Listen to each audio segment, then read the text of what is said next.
Breaking news. Pentagon urgently warns against Canada's Gripen deal. The headline flashes in red across television screens from New York to Ottawa. It's just after 8 o'clock in the evening. News anchors scramble, phones ring, and every major network cuts to the urgent development. The tension is palpable, like the air before a summer storm. In a bustling newsroom, producers yell orders. "Get a Pentagon spokesperson on the line," one shouts. Across the border, Canadian anchors prepare for late-night specials. The story is huge, one of the most dramatic turns in North American defense in decades. The studio lights glare as anchors read the urgent statement from the Pentagon. The words are stark. Immediate review required. Canada's pursuit of the Saab Gripen fighter threatens critical defense cooperation.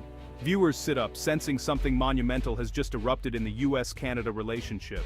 The world watches as the details begin to spill from news desks. What does this mean for decades of military trust? How will Canada respond to such rare public pressure from its closest ally? The answers begin to unfold, live and in real time. Inside the Pentagon, the mood is tense and electric. Generals, analysts, and advisors crowd into a secure conference room. The walls are lined with screens flashing maps, stats, and urgent bulletins from Ottawa. The Secretary of Defense stands at the head of the table, voice firm, eyes scanning the room. A senior official reads out the latest intelligence. Canada is accelerating talks with Saab. Gripen jets may be approved within days. The gravity of the situation is clear. One after another, advisors outline the risks, interoperability, intelligence sharing, and the future of joint missions. The Pentagon's official statement is drafted with speed and care. Language is chosen to convey urgency, but avoid outright confrontation. "We must act fast," a general says, pounding a fist on the table. The decision is made.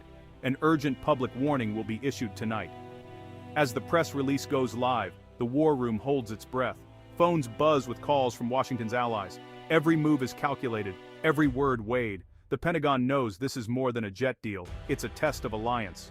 The US has reasons for alarm. The Saab Gripen, though respected, is not American-made. Washington has always counted on Canada to buy US jets, F-35s or FA-18 Super Hornets. It's about more than money. It's about keeping North American skies defended with shared technology and strategy. Military officials worry that Gripens, with their Swedish tech, may not mesh with US systems. Secure communications, data links, radar, everything could be at risk. "It's a question of trust and compatibility," says one Air Force colonel. "We train together, fly together. We need to fight together." Then there are security concerns. Will using foreign jets give away secrets? Could adversaries exploit any gaps? For the Pentagon, these are not just hypotheticals. They are real threats, with billions of dollars and decades of defense planning at stake. The financial angle matters too. The US aerospace industry relies on allies like Canada. A move to Saab is seen as a blow to American jobs and influence. That's why this alert was not just routine, it was a red flag, waved at Canada, and at anyone else thinking of looking beyond American arms. Ottawa's reaction is swift and unyielding. Within hours, Canada's Minister of National Defense calls a press conference. The room is packed, the air tense. Flashbulbs pop as the minister steps up to the podium, voice steady, eyes defiant. Canada decides for Canada. "Our sovereignty is not up for negotiation," the minister declares. The statement is bold, delivered with unmistakable pride. "We will choose the aircraft that best meets our needs, for our pilots, for our skies, and for our people." Reporters push for details. The minister doesn't flinch. "We have reviewed all options thoroughly. Saab's Gripen offers unique capabilities, value, and flexibility. We will not be pressured into a decision by any foreign government, even our friends. The message is clear. Canada will stand firm." News outlets across the country explode with commentary. Social media lights up with hashtags Shock, Sovereign Skies, and Gripengate. For many Canadians, the government's stance is a point of national pride and a shot across Washington's bow. In Washington, disbelief reigns. The Canadian response hits US officials hard. On Capitol Hill, lawmakers huddle in urgent meetings. Some shake their heads in disbelief, others voice anger. "How could Canada do this?" one senator mutters, pacing outside a closed-door session. At the White House, advisors gather for a late-night briefing. The president is briefed personally. "We can't let this slide," an aide warns. The administration debates next steps. Should they push harder? Back off? Try to negotiate? No answer comes easily. The State Department scrambles to reach Canadian counterparts. Phone calls fly across the border, each conversation more tense than the last. "This is unprecedented," a senior diplomat whispers to a reporter off the record. "We've never seen Canada clap back like this." The news cycle turns electric. Washington reels, caught off guard by Canada's fire. Every hour brings new twists. Allies watch closely, wondering what this means for U.S. influence, not just in Ottawa, but around the world. Newsrooms from CNN to CBC are in overdrive. Producers are rushing to book defense experts, and analysts are poring over maps, contracts, and past military deals. Chiron headlines are changing by the minute. Canada defies U.S. pressure, Pentagon warns of Gripen risk, alliance in crisis. Reporters are scrambling for exclusives.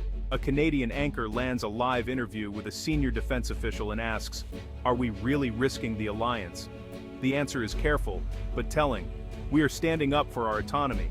Our partnership with the U.S. remains strong, but not at any cost." Panel discussions turn heated, with former generals arguing about the risks and security experts debating the trade-offs. Viewers are texting and tweeting in real time. Social media just explodes with memes, some mocking, some serious, but all captivated by the drama. Every newsroom knows this is more than just a scoop. It's a story that could rewrite the rules of North American defense. The world is watching, minute by minute, headline by headline. Behind closed doors, the real work begins. Canadian officials meet late into the night with advisors, analysts, and military officers filling Ottawa's war rooms. Every possible consequence is mapped out: relations, trade, security. One advisor warns, this could get ugly. Washington may retaliate. Another counters, standing firm now wins us respect. We can't be seen as pushovers. The debate rages, both practical and philosophical, as the Prime Minister listens, weighing every word. Down in Washington, similar scenes are playing out. The Pentagon drafts talking points for the morning shows, while State Department officials prepare a new round of diplomatic outreach. The President's national security team debates whether to soften or double down. No one knows how far this will go. Both sides sense the stakes. One wrong move, and decades of trust could be undone. But neither side blinks. The tension crackles as governments on both sides of the border dig in. With the dust still swirling, defense experts step into the spotlight. On TV panels and in op-eds, analysts dissect every angle. "This is about more than fighter jets," says one retired general. "It's about the future of the alliance." Some worry about interoperability. If Canada flies a different jet, joint operations get harder, warns a former NORAD commander. Others see an opportunity. Canada's independence could actually strengthen the partnership if both sides learn to adapt. Financial analysts note the blow to U.S. defense contractors. Billions are at stake. If Canada goes Swedish, other allies might follow. The ripple effects could touch every NATO country, every future procurement.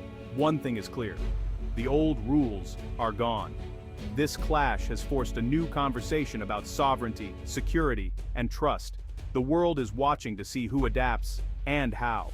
As morning breaks, both nations wake to a new reality. The Pentagon's urgent alert and Canada's fiery clapback have changed the game. Diplomats prepare for tense talks, and military planners scramble to update scenarios. Both sides know there's no going back. For Canada, the moment is one of resolve. The government stands by its decision. Polls show most Canadians back the move, proud of their independence, wary of U.S. pressure. For the U.S., the challenge is clear: adapt, or risk losing influence over a key ally. Across the continent, allies and adversaries watch. Will this lead to a split or a new kind of partnership? Will other countries follow Canada's lead? The ripple effects stretch far beyond the fighter jet debate. Analysts agree. This is just the beginning. The Pentagon's urgent Gripen alert and Canada's bold response have rewritten the script for North American defense. The choices both nations make now will set the tone for years, maybe decades, to come.